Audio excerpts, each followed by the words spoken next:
Welcome to the Alcohol Free Life podcast, brought to you by thesoberclub.com. I'm Janey Grace. This is for you if you've quit the booze or you'd like to, or maybe you're just sober curious. I'll bring you tips and motivation without any judgment, and there'll be inspiration from experts, quit-lit authors, and sober heroes.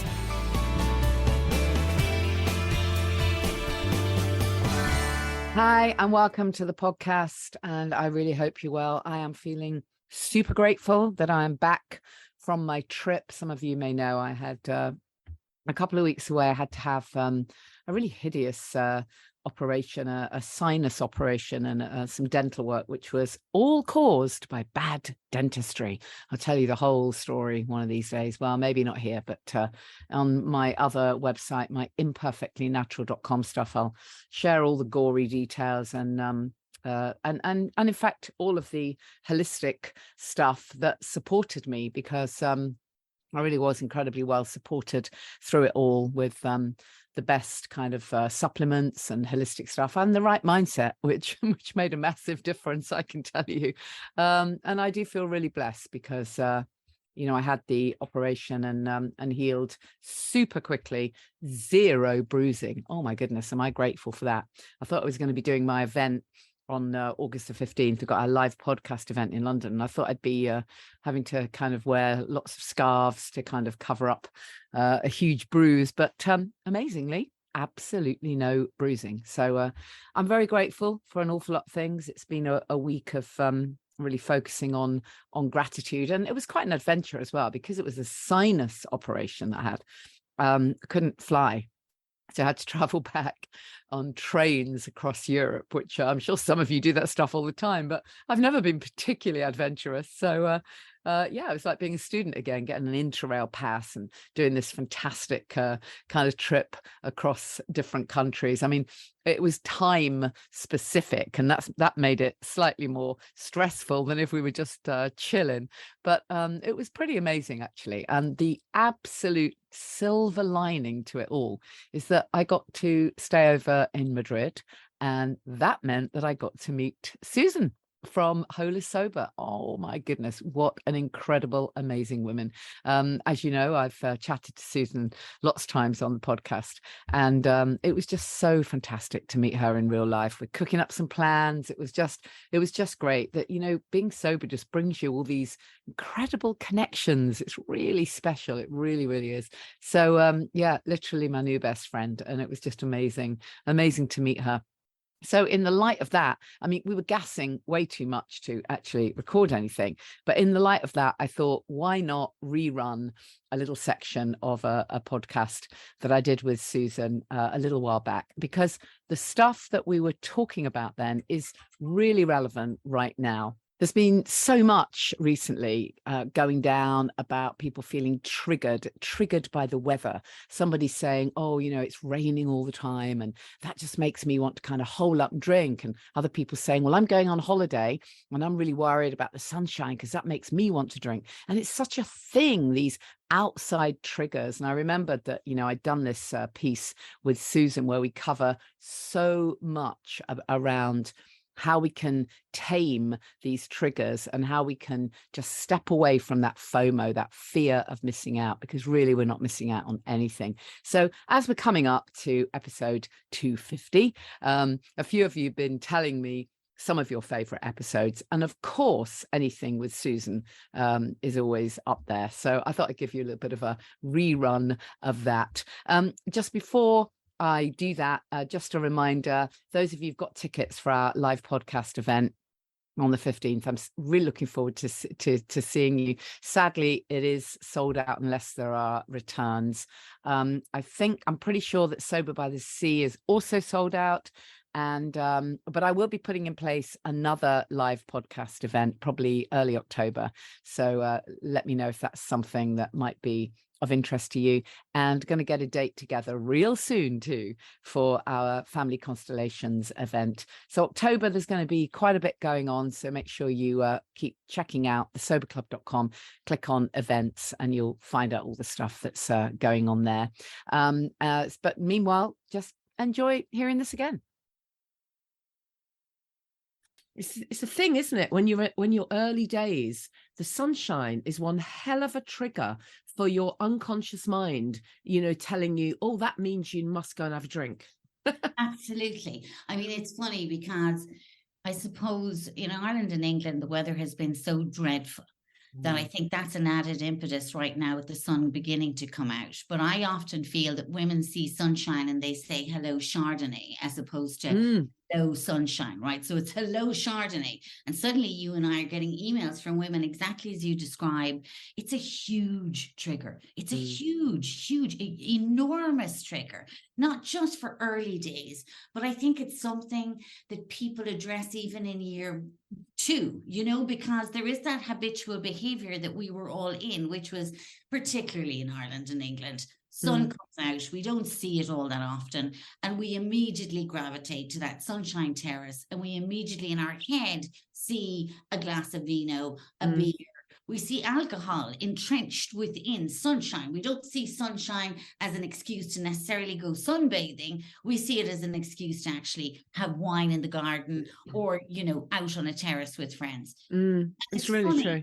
Yeah, and it's funny because when you're in early sobriety and you're thinking of all the possible triggers, sunshine isn't one that automatically springs to mind. No. We think of holidays, don't we? Like, oh, what will I Yes. do on my all-inclusive holiday or whatever? And most people kind of realize that they need to plan ahead for that. It's the spontaneity of the sunshine, and your unconscious mind says this is when you need to be drinking. And of course, what that leads on to is this sense of that, this kind of fear of missing out. What will I, the FOMO that everybody gets.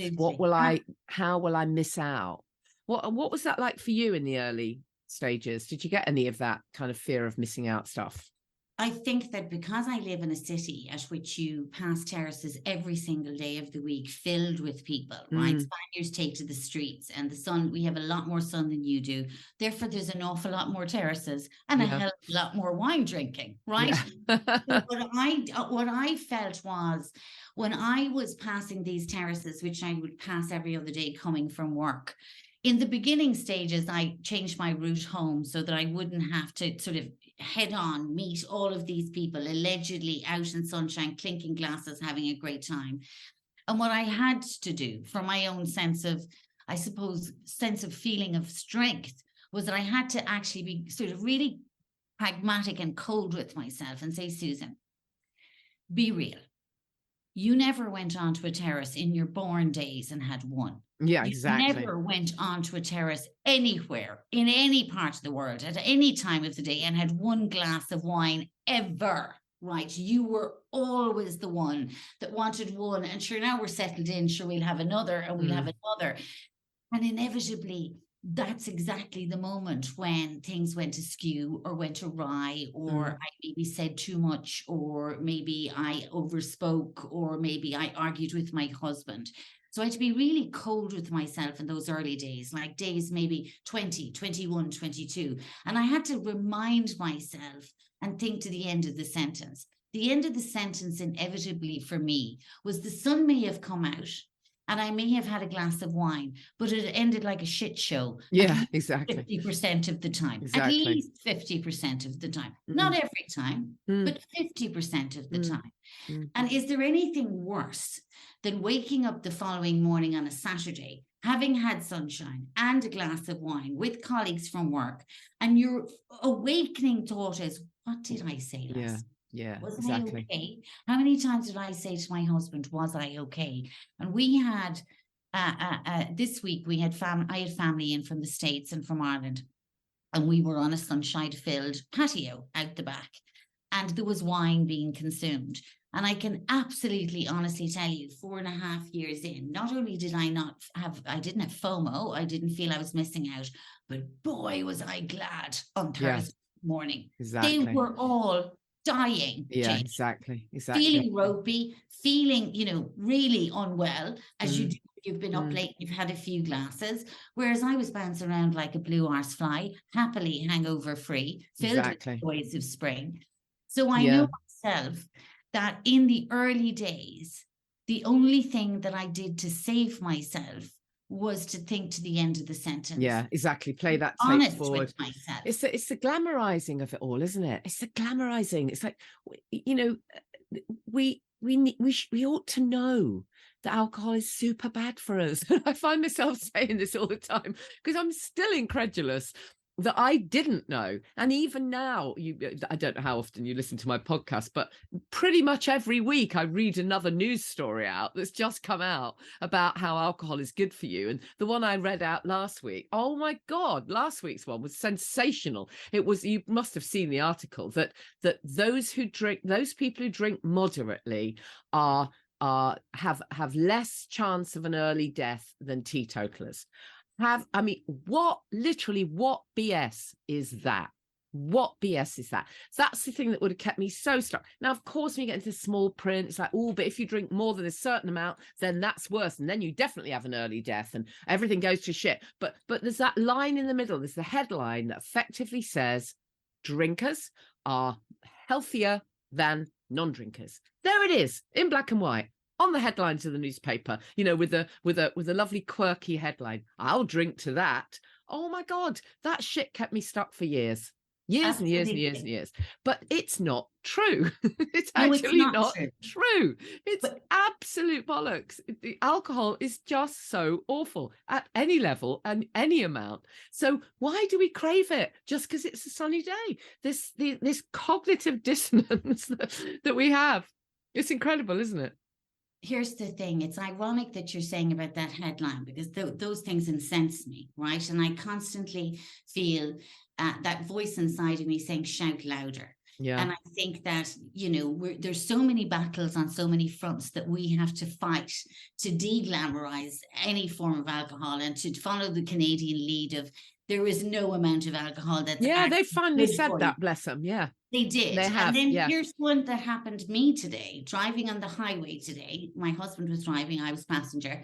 And there was one of those huge sort of, you know, lit up signs on the highway that you see that normally is telling you there's rain or wind or traffic or whatever. And today it said in Spanish, alcohol lies. I've never. Wow. Did it really? Oh my God. So I got so excited. I started, you know, messaging my friends going, oh my God. So I'm going to drive back around tomorrow and take a screenshot of it when he's driving, because I was just I was screaming at the sign. I was going, oh my God. That's interesting. And you know what the power of it was such a simple sentence. Alcohol lies. It wasn't a banner. It wasn't flashing lights. Yeah. That's what actually drew me to it first, because I looked up and then I read it, and I read it to my husband, and then I said, am I understanding that right? And he went, yes, it actually does say that. Alcohol lies. Amazing. Now, here's the deal. That will hit the subconscious here. Yeah. Do you know what I mean? That's the beginnings of the ripple. Exactly. It is totally. Because I love that, because that's so true. When we get that, oh, wouldn't it be nice? No, actually it wouldn't. Oh, wouldn't it feel lovely? And wouldn't that calm me down and reduce my stress? No. Wouldn't that help me feel a little bit more confident? No. No, it will not. And the terrible thing about it is, as a woman is sitting out there on day 8 or 9, I have a friend, one of my women, she's going to Italy on holidays, and she was like, oh, you know, I'm on day 49, what do I do? So I mean, in those moments, just like you've said, she's thinking of sunshine, right? And she's thinking of terraces and restaurants and, you know, Chardonnay and whatever. And this is where we have to call a spade here, right? And often things are sugar coated, and often things are made out to be soft, and lavender bath bombs and all of this.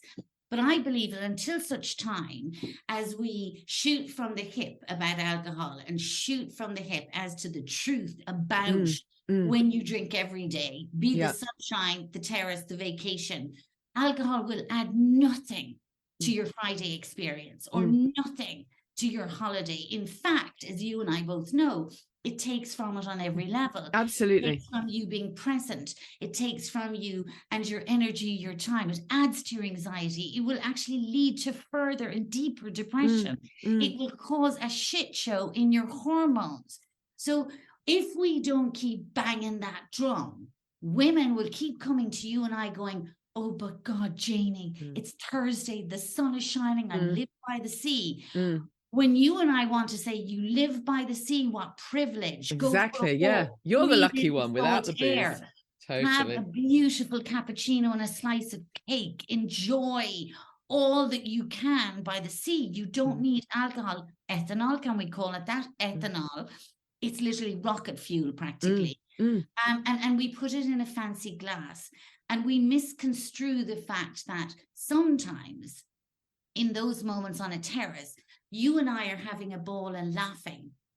And that's what we think the wine has done. Yes, exactly. Absolutely. There is that sense that we can't have fun without it. That we can't be social, that we can't, and it is interesting. I had a conversation. We did a little meetup in the Sober Club, and a couple of women were quite early days, and they were nervous about sort of going out with friends for the first time. And I do get that, because the first time I went out with a small group of women, and we met for lunch or something. I didn't even know them particularly well. It was kind of a bunch of business women, but I can't deny it was odd. I can't deny that. It was a very odd experience. It was as if I was kind of seeing myself from above. I was kind of viewing myself. Who is this person? Who is this person who's sitting quietly, not ordering the wine for everyone, not ordering the second bottle? Who is this person who's actually quite quiet? And it was odd, because I hadn't kind of found my sober identity. I didn't quite know who I was. It was odd, and I think it's really worth admitting that, because we can't sugarcoat that either. You don't go from years of drinking and being controlled by alcohol to just suddenly feeling 100% great, sleeping like a baby, having energy as a Duracell bunny, and then being able to just rock your life socially and slide into everything. It kind of doesn't work like that. You need a bit of a recalibration period, don't you? That's the point. And I'm so glad you said that, because I sometimes get really annoyed that poor women go onto Instagram and they think it's all razzmatazz, when the reality is giving up chocolate is difficult. Giving up sugar is difficult. Giving up alcohol is difficult. And so if we take the analysis that if we're in a coffee shop every single day and we have chocolate cake at 10 o'clock every single morning for 15 years, and suddenly at 10 o'clock and 15 years later, we stop having chocolate cake and we have brown bread, the body is going to scream and go, exactly. What are you doing? Yeah, the little inner toddler will be very unhappy. Yes. And particularly if everybody around you is saying, well, if you're not having your cake, I'm not going to be able to have mine. Look what you've done to me. You've made me miserable. And if you're a people pleaser, that's hard. Very hard. So I think it's really important as women that we empower other women by saying the early days is challenging. Yeah. And really I always say, Irma, how badly do you want it? Right. Yeah. So in other words, how badly do you really want to be alcohol free? Number one. Two, are you willing to do anything to have that sense of being alcohol free? If we want the sense of power, whether that is if we want to lose 5 stone in weight and have to go to the gym every single day, the discipline doesn't matter whether it's alcohol, the gym, or chocolate. It's all the same parameters with which we need to employ to find our power. Yeah. The thing is that how badly do you want it? And are you willing to do everything? And when you see the sunshine come out, you're lucky, because your people can lean into the Sober Club buddies and say, oh my God, I'm feeling crap. How are you feeling? Yeah. I feel really nervous as well. Because you and I both understand nerves. We were nervous. It was strange. I too sat on a terrace and went, who the hell is this very gentle, quiet woman? Sitting here ordering a cappuccino while they're having champagne. Who is she? And I think that there is a very important piece to that, is not only do we not know who we are when we stop drinking, because we've been doing it every day for however long, we don't even know who we want to be. No, absolutely true. A lot of people, I think, go through a little phase. And I think I probably did too, actually. Now I think back, because I didn't have any support, and I think I've said this to you before. I now know that I did absolutely everything wrong. I didn't eat properly. I didn't do any of the things that I now know. on the one hand, I realize I could have made it so much easier for myself. But on the other hand, I'm grateful because there's nothing anyone can say to me that I haven't experienced. Yes. Because I did it the really bloody hard way, right? Yes. But I do remember a time, I can't remember the exact time frame, but I remember a period where I thought, why am I doing this again? I feel more shit than I did when I was drinking. Why am I doing it? I lost all track of why I was doing it. I didn't know who I was. I was sleeping really badly. I looked terrible. I was ridiculously emotional, up and down. I mean, ridiculous. And it's almost, why am I doing that? I'm not the kind of person that, I'm not a marathon runner. I've got like a challenge that I have to meet. It was for a while I lost sight of why I was even doing it. Something, thank God, kept me going. Something. And I was able to catch sight of that better life without. And that's the important piece. The escaping from the shit, that's the other important piece, of course. And I suppose back then that is what kept me, because I knew it had got so bad that I didn't really want to go back there. Yes. But yeah, it was disappointing. It wasn't all perfect quickly.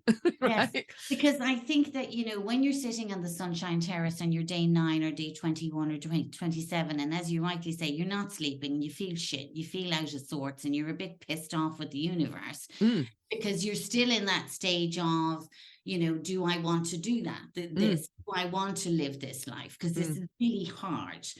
And I think that that's something that's really important to say as well, is that, in the beginning, it is challenging. And in the beginning, we really do have to hold on to our why we are doing this, right? And when we're sitting in the sunshine-filled terrace with our friends, we've got to zone in on the fact that the enjoyment we're feeling is because of our friends. And it's because of the connection we feel with those women and men. And the alcohol is adding nothing to the situation or occasion. In fact, it distracts from Definitely. So therefore, we've got to actually zone in on the humanity of our moments in our sunshine-filled terraces as opposed to the liquid in our glass. I think that if we look at the people around us in those moments, well, I was like so super careful in the first 6 weeks. I didn't want to travel for work. There were people I didn't want to be around. There was no dinner parties unless they were here in this house. I made all of these rules to protect myself in the first 6 weeks because I was bloody terrified of falling. I really knew how bad it could get. I got out in time and I didn't want to, like you, I didn't want to go back to those dark, dark, shadowy days. But I was really, really ruthlessly clear on my boundaries in those 6 weeks. So if I'm out there right now and I'm day 8 or day 15 and the sun is out, I'm actually not going to a sunshine-filled terrace. I am actually opting to stay at home. I'm in my own garden. I'm controlling my own back bar, be that, an alcohol-free gin or whatever the case may be. I'm controlling my back bar because I'm maybe feeling vulnerable and maybe I'm feeling really nervous, which we understand, which is how I did it. I had to pass the terraces coming from work because they're all over this bloody town.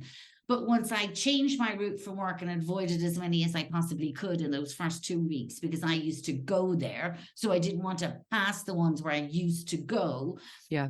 I genuinely spent a lot of time in my back patio in the opening weeks because I needed to be strong before I could go out into the world and take on the questions. Yes, exactly. Happen.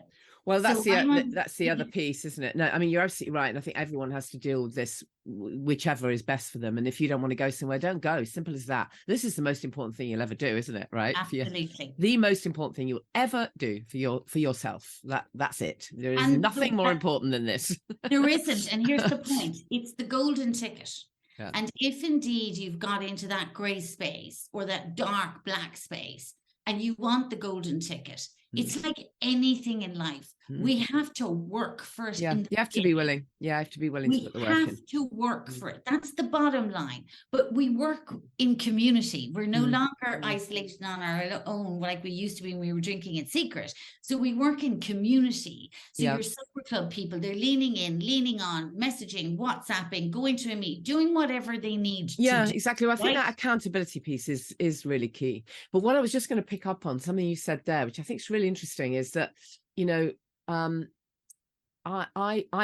Again, it's something else I learnt the hard way, but I now realize that, and I now advise, if I'm working one-to-one with someone, if they're sort of early stages and people around them are still drinking, their partners, their friends, their family, whatever, I advise them to actually not say too much at all.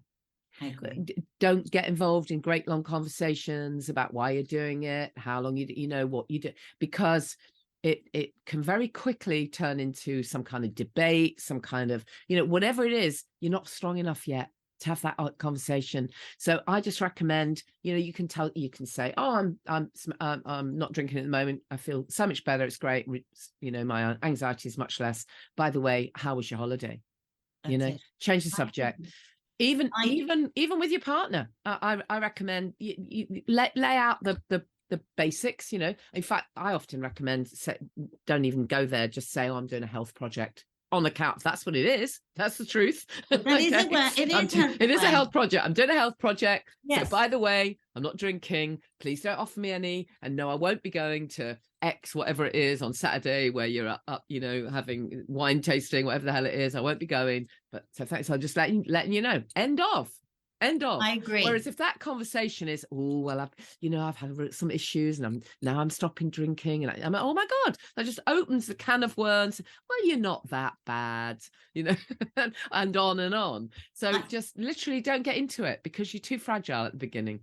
I agree. I think that certainly for me, the first 100 days, I said I was on a 100-day challenge, and that was the end of the conversation. Yeah. It wasn't a conversation. It was a statement of intent. Yeah, exactly. I said it in a way that nobody asked me diddly squat. Yeah. The more authentic you are, the less people can, squeeze in on it, can't they? Yes. And I also think that the other thing that's important is that you and I recover out loud so others don't need to. And nobody deserves to be told the whys and the wherefores unless you choose to tell them. And Brené Brown always says, choose who you're going to trust your story with. Right? Exactly. 30-day challenge or whatever you want to say that makes you comfortable. And you say it in a way that you don't invite questions. Exactly. And you shut them down. And I think it's not even just the fragility of the woman or in question. It's also the fact that it is nobody's bloody business. It really is not. Early days, we don't want to invite any conversation we're not supposed to have. Exactly. But because, in those early weeks, we still feel a little bit, as I say, I went through that phase where I'm kind of not even sure what I'm doing. So all I need is the accountability and the community of people who say, stick with it, sweetheart. Yes. And there's so much to look forward to. There's another part that I became conscious of actually in early days and one of my best friends at home said it to me, and she was absolutely right in the early days. There is a grave misinterpretation of what over drinking looks like, and what over drinking ends up as being. Right. So therefore, Hollywood has gifted all of our friends and families with this image of over drinking or drinking too much alcohol in the most heinous fashion. And so therefore, they find it difficult to understand that it is somebody with a job, with a family, and high functioning. Therefore, when we say we're giving up alcohol, like you just said earlier, they go, oh my God, did you have a problem? Suddenly, they're gone off into Alice in Wonderland of stories and conjecture of what you and I may have looked like, right? None of it being true. So my best friend Judith at home said to me, I wrote something one morning, and she said to me, I have to ask you a question. And I said, fire away. And she said, are you an alcoholic? And I went, no. And she went, okay, I know that. But there's thousands out there that won't know that.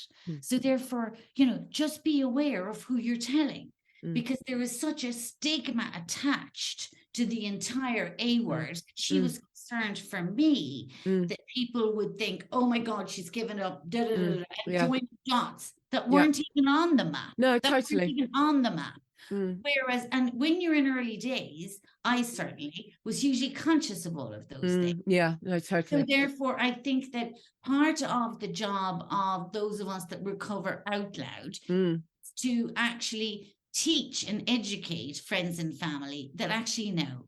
You Absolutely. don't need to lose your husband, the your more family, awareness your there house. is of grey area drinking, of the Yes. spectrum, the more awareness, the better it will be for everybody. Because I'm so sick of that concept of, oh dear, did you have a problem? Yes. Says the person as they're on their, And I 15th hate glass the question, and Janey. saying the same shit time after time. I know, it's utterly ridiculous. I object to the question. Yeah, personally. totally. Right? I object to any friends of mine in the sober space, somebody's asking them that question. The bottom line is those of us that choose to address something that was bringing us anxiety and all the ill effects it has in women, we should be applauded. Exactly. We shouldn't be made, the center of attention. Oh my God, did you have a problem?